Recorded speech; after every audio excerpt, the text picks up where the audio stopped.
Halo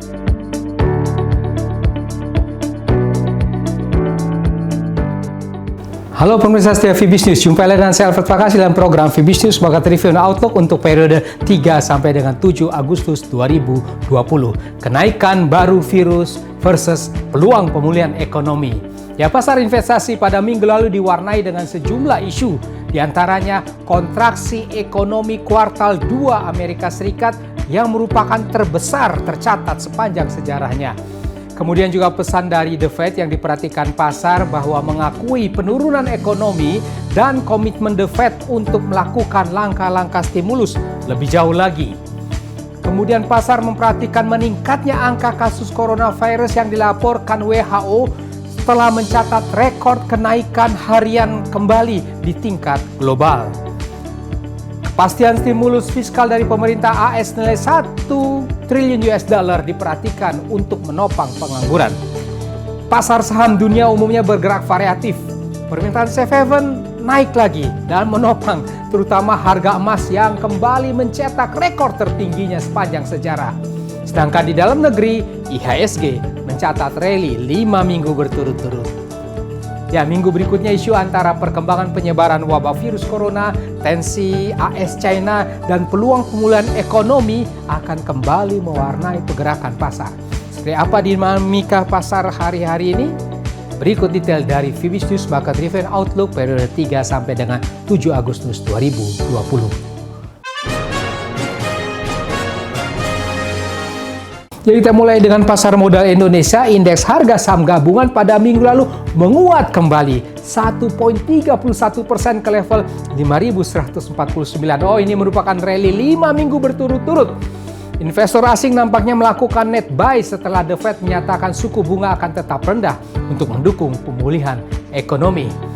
Minggu depan berikutnya IHSG ini kemungkinan akan melemah atau terkoreksi di awal minggu, tetapi masih dalam bias penguatan bertahap melanjutkan rally 5 minggunya.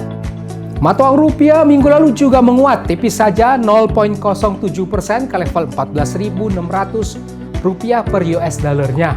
Ya, sebagian investor asing nampaknya melakukan aksi profit taking dari penguatan rupiah pada kuartal kedua yang lalu. Sementara itu dolar global ya masih dalam koreksi, bahkan udah memasuki minggu ke-6-nya.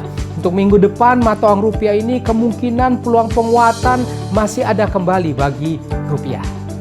Ya, pemirsa setia VBIS News, dalam rapat terbatas postur APBN 2021 pada minggu lalu, Bapak Presiden Jokowi menyampaikan bahwa IMF telah memproyeksikan bahwa Indonesia masuk ke kelompok dengan pemulihan ekonomi tercepat setelah Tiongkok. Sementara itu, minggu lalu juga Menteri Keuangan Sri Mulyani menyampaikan satu harapan bahwa Indonesia bisa terlepas dari resesi, di mana dinyatakan kalau penanganan virus corona ini efektif dan berjalan seiring dengan pembukaan aktivitas ekonomi, maka ekonomi Indonesia bisa recover pulih pada kuartal ketiga 2020 dengan growth yang positif 0,4% dan pada kuartal keempat akan mengalami akselerasi lagi ke 3% pertumbuhannya. Menteri Keuangan juga menyatakan kalau itu terjadi maka pertumbuhan ekonomi kita kemungkinan secara keseluruhan di tahun ini akan tetap di zona positif. Kita beralih ke pasar forex sekarang. Mata uang US dollar kembali masih tertekan dan memasuki minggu ke-6-nya. Bahkan sempat berada di level 2 tahun lebih terendahnya. Dolar ini membukukan loss bulanan terbesar dalam 1 dekade terakhir. Ini terdorong atau terpicu oleh kekhawatiran investor atas prospek ekonomi Amerika di tengah kenaikan tajam kasus virus corona dari Wuhan ini. Sehingga terpantau US dollar index itu melemah lagi ke level 93.46, sementara euro dollar menguat lagi ke level 1.1775, pound sterling menguat tipis saja ke level 1.3077, sementara dolar yen melemah ke level 105.85.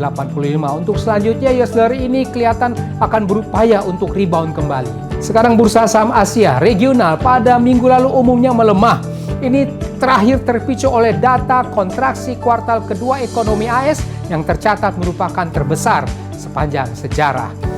Dan akhirnya indeks Nikkei Jepang terpantau melemah ke level 21.710, indeks Hang Seng Hong Kong juga terpantau melemah ke level 24.595. Untuk selanjutnya, indeks saham Asia ini akan cenderung masih dalam bias yang melemah. Bursa saham Amerika, Wall Street, mengakhiri minggu dengan variatif.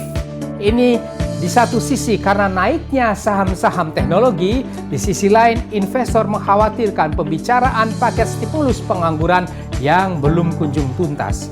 Terpantau Dow Jones Industrial Average melemah ke level 26.428, S&P 500 menguat tipis ke level 3.227. Ya, sementara itu emas spot gold pada minggu lalu menguat lagi ke level 1.975 US dollar per troy ounce-nya. Ini mencetak rekor tertinggi baru dan merupakan satu rally minggu ke-8-nya berturut-turut dan membukukan bulanan terbaiknya sejak tahun 2016. Ini terpengaruh penguatan emas karena merosotnya nilai dolar global dan juga rekor kontraksi ekonomi kuartalan Amerika Serikat. Untuk selanjutnya, harga emas ini kemungkinan akan diintip profit taking dari posisi rekornya. Ya, demikian pemirsa setia Fibis News, kita sudah membahas bersama Fibis News Market Review and Outlook untuk periode 3 sampai dengan 7 Agustus 2020. Saya di sini Alfred Pakasi, mohon diri sejenak. Ya, kita akan bertemu kembali. Stay safe, stay healthy. Salam Fibis.